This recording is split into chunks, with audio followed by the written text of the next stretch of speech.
कहानियां सुनने के लिए हमारे चैनल को सब्सक्राइब करना ना भूलें। रात की 11:50 की ट्रेन थी दिल्ली के सराय रोहिल्ला से बीकानेर के लिए, जिसमें मैं हमेशा सफ़र करती थी। सुबह 7-8 बजे वो पहुंचा देती थी, पर आज बात अलग थी। मुझे अचानक बीकानेर जाना पड़ा था और तत्काल में टिकट भी नहीं हुआ।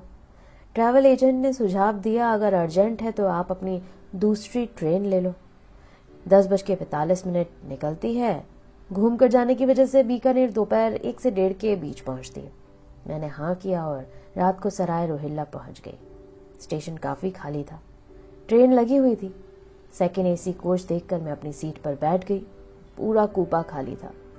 ट्रेन छूटने का टाइम हो चुका था, पर कोई नहीं आया और ट्रेन चल पड़ी। मुझे लगा जरूर दिल्ली कैंट से लोग आएंगे, पर फिर भी कोई नहीं आया। अकेली ही थी। तभी अर्दली आया, मुझे देखकर बोला, अरे आप अकेले हो? मुझे लगा कोई नहीं है। मैंने कहा, क्या हमेशा ट्रेन ऐसे ही खाली रहती है? उसने कहा, ज्यादातर। अब मुझे डर लगने लगा था। पूरे कूपे में मैं अकेली थी। तभी टिकट चेकर आ गया। वो बड़ी उम्र का शख्स था। उसने मुझे दिलासा दिया, बेटी डर मत। 2 बजे के करीब संगरूर में से पैसेंजर आएंगे, तब तक मैं बार बार चक्कर लगा कर जाऊंगा। और ये राम सिंह है ना, राम सिंह भी बड़ी उम्र का दुबला सा आदमी था। वो कहने लगा, बेटी मैं भी यही हूँ। उन लोगों के बेटी कहने से थोड़ा ढांढस बंधा। मेरे दिमाग में ट्रेन में होने वाले सारे क्राइम घूम गए थे। गनीमत थी कूपा 3rd एसी और स्लीपर क्लास के बीच में था।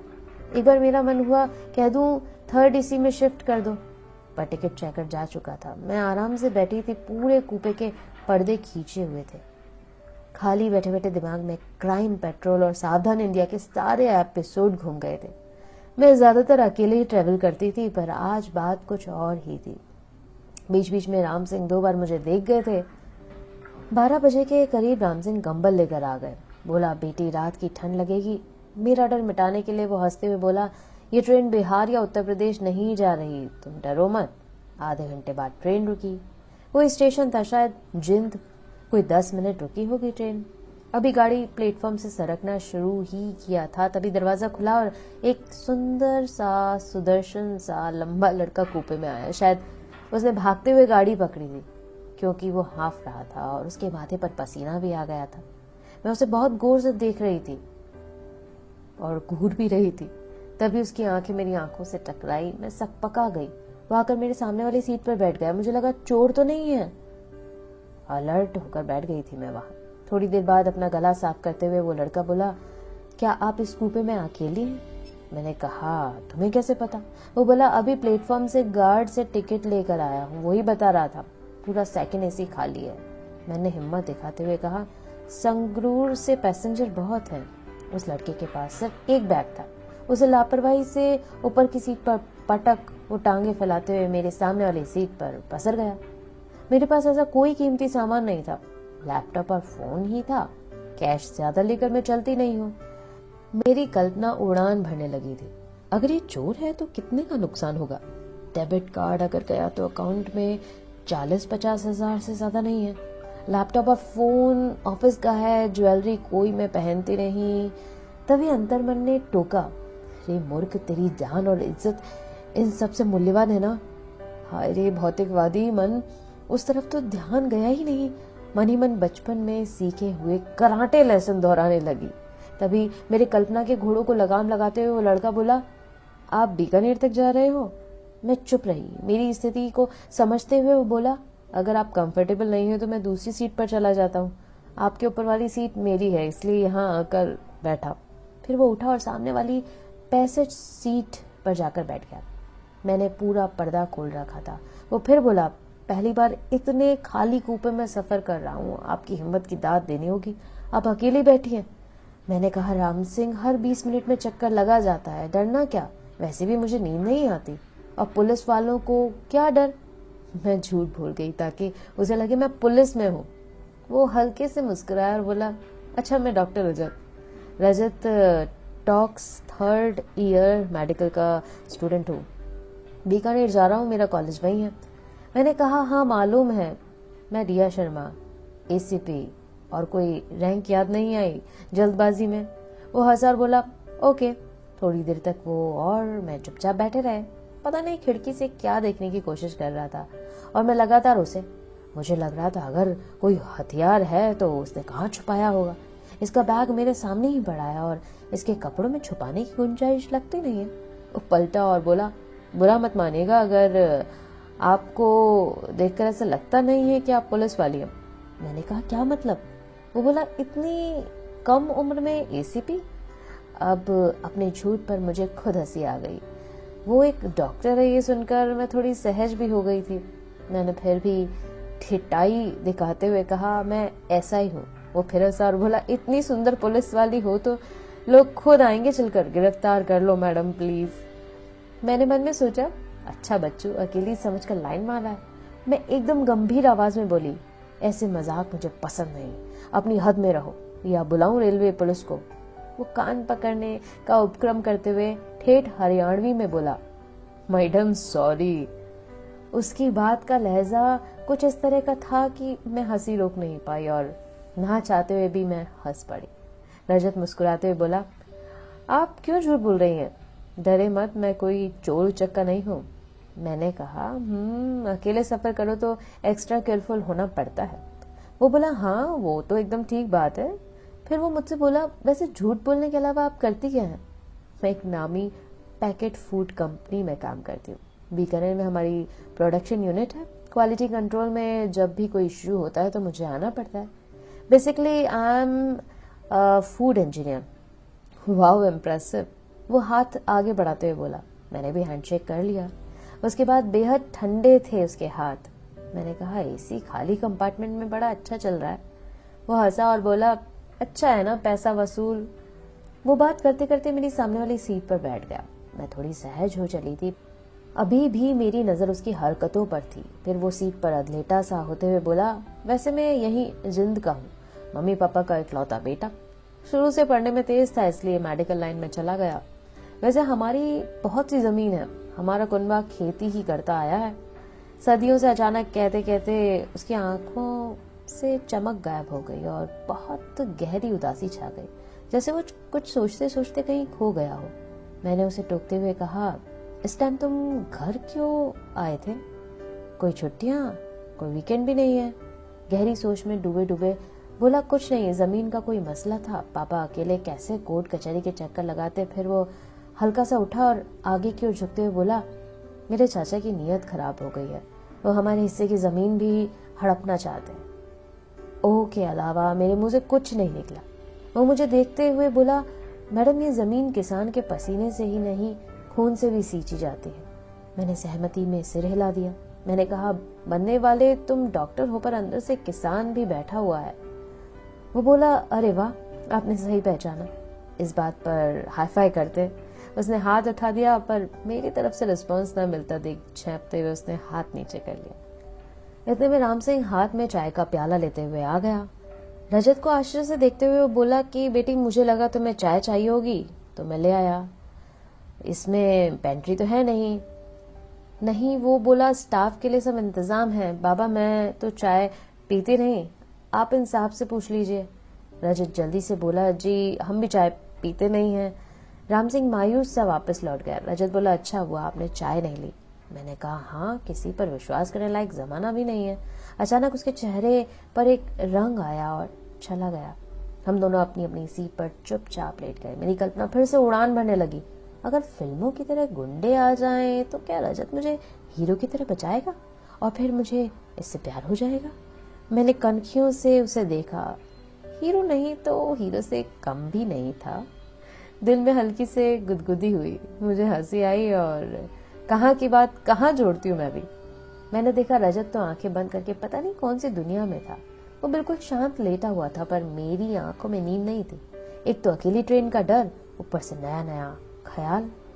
अपनी गति से ट्रेन चल रही थी। कुछ स्टेशन आए और चले गए। मुझे बार बार झपकी आ जाती, पर मैं अलर्ट रहने की नाकामयाब कोशिश करती रही और फिर एक लंबी झपकी और ट्रेन एक झटके से रुकी। मैंने आंखें खोली, साइड में देखा, रजत नहीं था। उसका बैग अभी भी ऊपर की सीट पर था। मैं उठकर बैठी, मोबाइल पर टाइम देखा तो 2:30 बज रहे थे शायद। संगरूर था। पलक झपकते ही शोर के साथ 3 आदमी और 2 औरतें कूपे में चढ़ आए। उनके पास काफी सामान था। औरतें तो एक नज़र मुझे देखते हुए आगे निकल गई, पर आदमी मुझे आराम से घूरते हुए चल रहे थे। पहनावे से देसी थे वो लोग, बात हरियाणवी में कर रहे थे, मिक्स पंजाबी भी बोल रहे थे। मैंने उठकर पर्दे खींच दिए। गाड़ी मुश्किल से 2 मिनट भी नहीं रुकी और चल पड़ी। मैंने सोचा ये बंदा शायद वॉशरूम गया होगा, पर काफी देर निकल जाने के बाद रजत का कुछ पता नहीं था। मुझे थोड़ी चिंता होने लगी। उन लोगों के आ जाने से मेरा डर और बढ़ गया था। वो लोग तेज तेज आवाज में बातें कर रहे थे और हर बात पर गाली। तभी पर्दा सरका और टिकट चेकर अंकल आए। बोले, बेटी तुम क्यों जाग रही हो, सो जाओ, अब तक पूरी फैमिली है कूपे में। मैंने कहा कुछ नहीं, बस ऐसे नींद नहीं आ रही। टिकट चेकर आगे निकल गए। मैं मोबाइल में गेम खेलने लगी। तभी उन 3 आदमियों में से एक आदमी जो रजत की ही उम्र का था दरवाजे की तरफ खड़ा होकर मुझे घूरने लगा। वो सिगरेट पीते हुए मुझे खा जाने वाली नजरों से देख रहा था। मेरी सीट पहली थी, बिल्कुल दरवाजे के साथ। मैंने उसे घूर कर देखा तो वो बाहर निकल गया। मैं जल्दी से आकर अपनी सीट पर बैठ गई।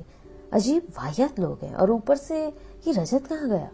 अचानक कूपे की लाइट्स बंद हो गई। मैंने जल्दी से सीट लैंप जला लिया। तभी पर्दा हिला। मैं अलर्ट हो गई, देखा तो रजत था। मैंने चैन की सांस ली। अरे आप कहाँ गायब हो गए थे।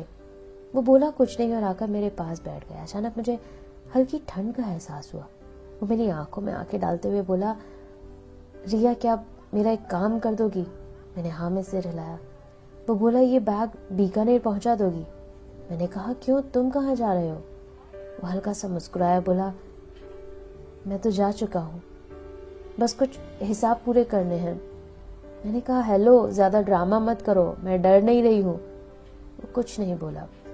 फिर वो खड़ा हुआ और बोला, यहाँ से बाहर मत निकलना। मैं कुछ बोलूं या समझूं उससे पहले वो पर्दा उठाकर बाहर निकल गया। मैं भी सोच ही रही थी कि ये क्या हो रहा है। तभी कोई औरत बहुत जोर से चीखी और कोई बड़ी तेजी से भागा। मैं सन्न सी रही। मेरी हिम्मत नहीं हुई पर्दा हटाकर देख लूं। तभी अधेड़ आदमी की आवाज आई, माफ कर दे भाई, माफ कर दे। फिर उसकी आवाज गले में ही दब गई। आवाज के साथ वो शांत हो गया। मैंने हल्का सा पर्दा हटाया और बाहर देखने की हिम्मत की। कुछ भी नहीं थी। नीचे फर्श पर वो अधेड़ आदमी पड़ा था। उसका चेहरा डर से नीला पड़ा हुआ था, आंखें फटी हुई थी। मैं डर कर पीछे हटी और रजत मेरे एकदम पीछे खड़ा हुआ था। उसकी आंखों में संतोष झलक रहा था। वो मुझे देखकर मुस्कुराया और बोला, शायद फिर कभी मुलाकात ना हो, मेरा अधूरा काम कर देना। और फिर वो हवा में गायब हो गया। मेरा सिर चकराने लगा था और मैं होश खोने लगी थी। मेरी आंखें खुली तो मैं स्ट्रेचर पर थी। सामने एक नर्स और डॉक्टर खड़े थे। मेरी आंखें खुलती देख वो मेरे पास आ गए। मैडम क्या आप ठीक हैं? आप कैसा महसूस कर रही हैं? मैं उठना चाह रही थी। नर्स ने मेरी मदद की, मुझे कल रात की हर बात याद दिलाई, पर हुआ क्या था ये पता नहीं था।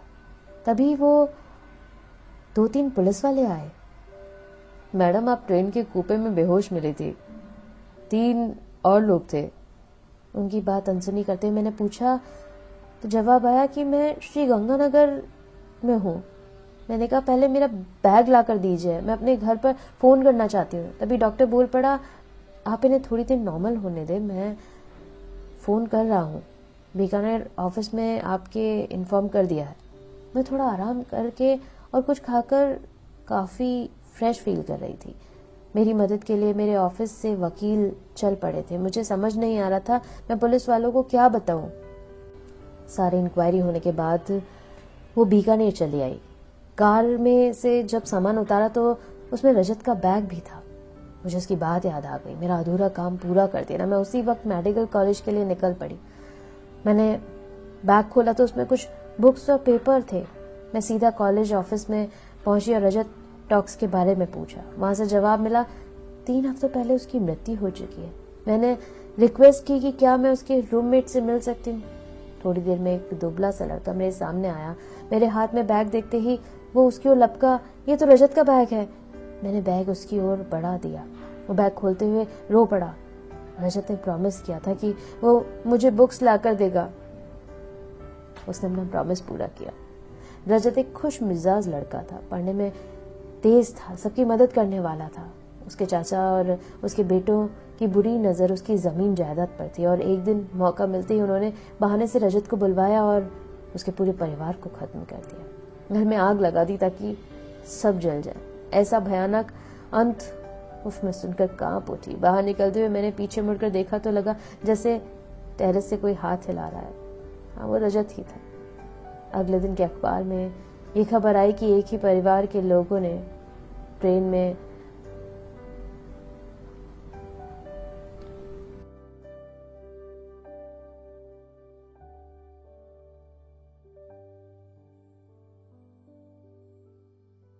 कहानियां सुनने के लिए हमारे चैनल को सब्सक्राइब करना ना भूलें। रात की 11:50 की ट्रेन थी दिल्ली के सराय रोहिल्ला से बीकानेर के लिए, जिसमें मैं हमेशा सफर करती थी। सुबह 7-8 बजे वो पहुंचा देती थी, पर आज बात अलग थी। मुझे अचानक बीकानेर जाना पड़ा था और तत्काल में टिकट भी नहीं हुआ। ट्रैवल एजेंट ने सुझाव दिया, अगर अर्जेंट है तो आप अपनी दूसरी ट्रेन ले लो, 10:45 निकलती है। घूमकर जाने की वजह से बीकानेर दोपहर 1 से 1:30 के बीच पहुंचती है। मैंने हाँ किया और रात को सराय रोहिल्ला पहुंच गई। स्टेशन काफी खाली था।